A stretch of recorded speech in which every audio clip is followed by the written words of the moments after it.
निर्माण हो सकता है, तो क्या उनकी इच्छा मात्र से उनके दुश्मनों का नाश नहीं हो सकता था? अगर उन्होंने फिर अवतार क्यों लिए? चौथा प्रश्न करते हैं, उन्होंने अवतार लिए तो कितने अवतार लिए? पांचवा प्रश्न कहते हैं कि हे प्रभु, कि जब भगवान अपनी लीला संपन्न करके चले जाते हैं तो धर्म किसकी शरण में जाता है? छठा प्रश्न करते हैं कि जीवन का परम धर्म क्या है? सूत जी महाराज कहते हैं, हे शौनकादि ऋषियों, आपने बहुत सुंदर प्रश्न किए, क्योंकि जब संत लोग कोई प्रश्न करते हैं, कुछ पूछते हैं, तो लोग कल्याण की बातें करते हैं। जीवन का परम धर्म, उस परम तत्व को पहचानना ही जीवन का परम धर्म है। भगवान श्री कृष्ण की भक्ति जब हम अपने हृदय से करते हैं, जीवन में लाते हैं, तो हमको धर्म की प्राप्ति होती है, पुण्य की प्राप्ति होती है। 24 अवतारों की कथा सुनाते हैं, कल हम इसको विस्तार से बताएंगे।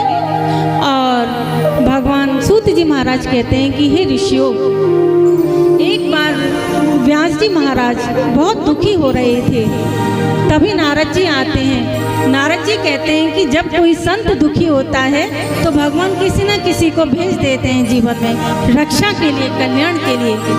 तो नारद जी कहते हैं, व्यास जी महाराज आप क्यों परेशान हैं? तो व्यास जी कहते हैं, मैंने चारों वेदों की रचना की, महाभारत जैसे विशाल ग्रंथ की रचना की, लेकिन मेरे जीवन में कोई संतुष्टि नहीं है, कुछ अधूरापन सा मुझे अभी लग रहा है जीवन में। तो नारद जी कहते हैं, आपने चारों वेदों का तो पठन पाठन किया, निर्माण किया, बनाया, लेकिन आपने कहीं भगवान श्री कृष्ण की लीलाओं का वर्णन नहीं किया। तो आप ऐसा कोई शास्त्र लिखिए जिससे भगवान श्री कृष्ण की लीलाएं हों। तो व्यास जी महाराज फिर श्रीमद् भागवत पुराण को लिखते हैं, जिसमें 18 श्लोक हैं। और लिखने के लिए अब जरूरत पड़ती है किसकी? भगवान श्री गणेश को बुलाते हैं। 10 दिन के जो चतुर्थी में ये रखते हैं, तो ये भगवान श्री गणेश कहते हैं कि मैं लिखूंगा, लेकिन लगातार लिखूंगा, रुकूंगा नहीं। तो बीच बीच में जब भगवान श्री गणेश थोड़ा सा भजन वगैरह करते हैं, तो व्यास जी उतनी देर में अपने काम कर लेते हैं। तो तब जाके भगवान व्यास जी महाराज इसका निर्माण करते हैं, श्रीमद् भागवत शास्त्र का। अब कहते हैं व्यास जी महाराज, मैंने ये लिख तो लिया, अब इसको श्रवण किसको कराऊं? मेरा पुत्र तो हुआ और पैदा होते ही वो तो जंगल की तरफ चला गया तप करने के लिए। तो वे 2-4 श्लोक अपने शिष्यों को सुनाते हैं, कहते हैं मेरा पुत्र जहाँ जंगल में तपस्या कर रहा है, तुम श्लोक सुनाना उसको, एक एक श्लोक। तो वो खींचा हुआ चलाएगा, वो बहुत बड़ा कृष्ण भक्त है। तो अपने शिष्यों को भेजते हैं, उनके शिष्य जाते हैं, भगवान श्री कृष्ण के 1-2 श्लोक को जब सुनाते हैं, बोलते हैं, तो सुखदेव जी जो अंदर भगवान के तप में लगे हुए थे, उन्होंने कहा जो मैं तप अंदर कर रहा हूँ, वे श्लोक कहाँ से सुनाई दे रहे हैं? आंखें खोलते हैं तो कहते हैं, अरे आप लोग कौन हो और इतने सुंदर वर्णन आप कैसे कर रहे हो? तो व्यास जी ने जो शिष्य भेजे थे, व्यास जी के शिष्य कहते हैं कि ये आप एक बहुत ऊंचे, ये तो कुछ भी नहीं है, ये तो हमारे पास विशाल है, जहाँ उनके पास हम तुमको ले चलते हैं। तो सुखदेव जी खींचे हुए चले आते हैं और व्यास जी के पास आते हैं, प्रणाम करते हैं अपने पिता को, क्योंकि उनको तो अपने पुत्र जब हुआ था तभी जंगल में चले गए थे, तो उनका सानिध्य उनको चाहिए था अपने पुत्र का। तो व्यास जी उनको श्रवण कराते हैं। तो सबसे पहले श्रीमद् भागवत शास्त्र को व्यास जी ने अपने पुत्र महामुनि सुखदेव जी को श्रवण कराई, तब जाके सुखदेव जी परीक्षित जी को श्रवण कराते हैं। तो नारद जी कहते हैं कि मैं भी, भगवान की भक्ति ऐसी नहीं मिलती, भगवान की भक्ति के लिए बहुत तप करना पड़ता है। जब भगवान के लिए हमारे हृदय में श्रद्धा होती है, भक्ति भाव होता है, तो हम मनुष्य से देवता भी बन सकते हैं। नारद जी कहते, मैं तो एक साधारण व्यक्ति था, एक दासी का पुत्र था। मेरी माँ साधु संतों की बहुत सेवा किया करती थी। एक बार चौमासी में जैसे साधु संत आते हैं, हमारे गांव में आए थे, मेरी माँ ने उनकी बहुत सेवा की। जब वो तप करते थे, हवन करते थे, मेरी माँ समिधा चुन के लाती थी, लकड़ियाँ लाती थी। जब 4 महीने पूरे हुए तो वो साधु संत जाने लगे तो मैं भी उनके साथ जाने लगा।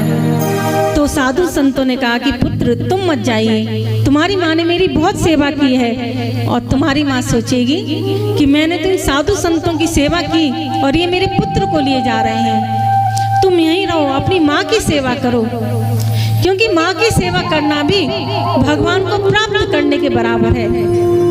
बहुत लोग वृद्धाश्रम में छोड़ आते हैं, बहुत दुख लगता है। जो माँ बाप बच्चों को कितने नाजों से मिन्नतों से पालते हैं, वही बच्चे जब छोड़ आते हैं तो माँ बाप को सबसे बड़ा दुख यही लगता है।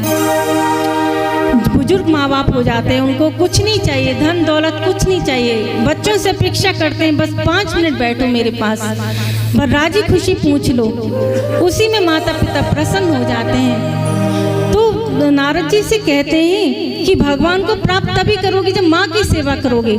माँ को दुखी करके अगर जाओगे तो भगवान की प्राप्ति नहीं होगी।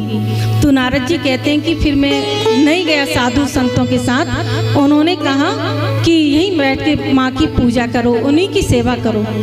तो मुझे ओम नमो भगवते वासुदेवाय इस मंत्र को उन्होंने दिया। बोले मैं इसी मंत्र को उच्चारण करता रहता था, चिंतन करता रहता था और अपनी माँ की खूब सेवा करता था। एक बार मेरी माँ लकड़ी बीनने के लिए गई थी और एक सर्प ने मेरी माँ को डस लिया। तो मुझे अंदर से खुशी भी हुई कि अब मुझे कोई नहीं रोकेगा साधु संतों की सेवा के लिए, लेकिन माँ मरी थी तो दुख भी हुआ। कहने लगे नारद जी कि मेरी एक आंख में ठंडा आंसू आ रहा था, एक आंख में गर्म। जब हम दुखी होते हैं तो गर्म आंसू आंख से आता है, खुश होते हैं तो ठंडा आंसू आता है। तो नारद जी कहते हैं मैं ऐसी अवस्था में था, मुझे खुशी हो रही थी कि मैं पूजा पाठ करूँगा, मुझे कोई नहीं रोकेगा, लेकिन मेरी माँ के अलावा कोई नहीं था। तो बोले मेरी माँ मर गई, मुझे इस बात का भी दुख था। कहते हैं फिर मैं साधु संतों के पास गया, मैंने खूब पूजा की, प्रार्थना की। जब मैंने काफी वर्षों तक पूजा की तो एक बार नारायण भगवान मुझे दर्शन देने आए। तो मैंने कहा और फिर अदृश्य हो गए। मैंने कहा कि प्रभु आपको जब दर्शन देना ही था फिर आप मेरे से बात करो, मैं क्या चाहता हूँ क्या है, आप तो तुरंत अदृश्य हो गए।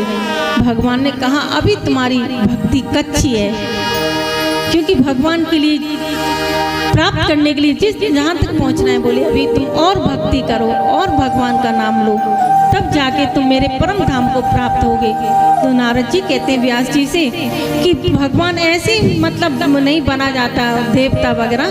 बोले मैंने खूब तप किया, काफ़ी हजारों वर्षों तक मैंने तप किया, तब जाके मुझको भगवान की प्राप्ति हुई और नारद जी की गोदी से मैं उत्पन्न हुआ, तब मैं फिर ब्रह्मपुत्र कहलाया। इस तरह नारद जी उनको अपना पूरा वृत्तांत सुनाते हैं। बोलो भागवत भगवान की जय। देखो शुरू में इसमें महाभारत की भी कथा आती है, क्योंकि इसलिए आती है कि सबसे पहले हम जानें कि हमारे कन्हैया ने क्या क्या उपकार किए, उनकी लीलाओं के बारे में बाद में जानेंगे कि भगवान ने क्या क्या किया। तो दुर्योधन, महाभारत का युद्ध जब होता है कौरव पांडवों का, कौरव हार जाते हैं और पांडव जीत जाते हैं और दोनों के साथ ही धर्म होता है। कौरवों के साथ विदुर जी थे धर्म के अवतार के रूप में, पांडवों के साथ युधिष्ठिर थे। लेकिन फर्क क्या हुआ, हार क्यों हुई? क्योंकि वहाँ धर्म की कोई सुनता नहीं था कौरवों की तरफ, और जब हम धर्म को ठुकरा देते हैं, उसकी नहीं सुनते, तो हार निश्चित है।